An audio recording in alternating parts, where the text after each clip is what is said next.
No, not necessarily, because peer reviewers usually work based on a rules, based on a protocol. We follow a specific rules in our roles. We don't judge freely. So what we judge is if the text, the paper, follows a specific criteria.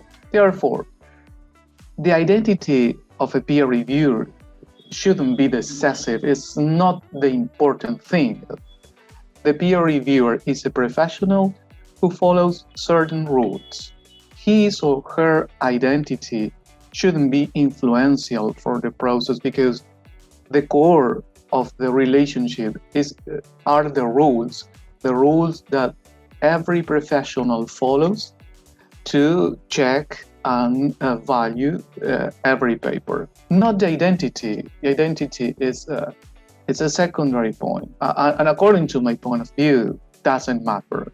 The important thing is the methodology to review the paper. The main mission of peer review is noble.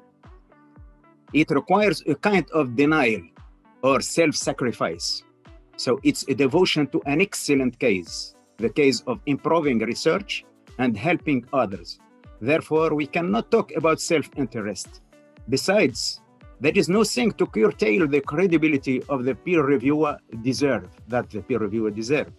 Disclosing the identity of the peer reviewer will never showcase his value added. That's what I think. I don't think that it's a question of credibility. I mean, I think that keeping the peer reviewers anonymous was perhaps done at some time, at some moment of the history, to avoid, auto retaliation. I mean, you rejected one paper from me, so I will reject another paper from you. So these kind of things. But now I think that the scientific community is bigger and is growing, and now publishing is easier. So if you don't publish in one journal, you may publish in another journal. So I think that retaliation now is not a great issue. So I think it's time to make reviewers' names available to the authors. I mean, authors and readers.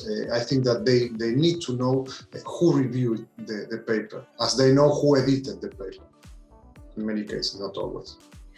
No, I don't think it does curtail their credibility, because when you submit, I've submitted to journals and to book publishers as an author myself. And when you submit as an author, you're trusting the book publisher or the journal editor to pick out a reviewer who is well qualified and who will be a fair reviewer as well. And you know when you're submitting that the book editor has had experience with previous reviewers, and the journal editor is also often an expert in your field, so they would know the current trends or scholars who would be especially useful, scholars who might be a little more cantankerous and to be avoided. I think it will be good for a reviewer to receive some form of acknowledgement. It may take different forms, However, ultimately, what is good is, enhancing the review process, making sure that the review process is done properly, And when it comes to reviewers, just to mention, there are reviewers who are open to, doing what the authors want. For instance, a reviewer would say, it's fine. You are allowed to know my identity. In other cases, a reviewer would say, no. So ultimately, it depends on the review system and how a reviewer wants the review done and how the journal wants the review to be done. And of course, because of the differences in opinion and perspectives, we all need to meet in the middle and ensure that it is done properly. Yes, I really think so. When you receive review-based comments, sometimes it's difficult to not think that this person might be a direct competitor, given how hard they went. And from a reviewer point of view, sometimes you feel like you would love to discuss with the authors you are reviewing and potentially collaborate, which in my point of view is the gold standard of research, but you cannot for confidentiality. So I feel that goes against the main purpose of research to increase and improve our knowledge.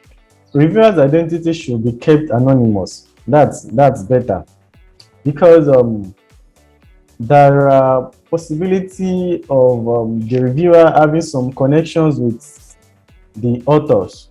So if readers later get to know about that relationship, about that connection, they might question the integrity of the paper. Take for example, there are situations whereby journals will suggest that, will ask authors to suggest a reviewer. However, they should not suggest those that they've published work together in the past 5 to 6 years. So even if they have published together later than that, it means they still know each other, they still have connection. So that's why it's better to still keep the identity of reviewers anonymous, so that the readers will not question, will not have reason to question the integrity of the research or of the paper and that of the journal as well.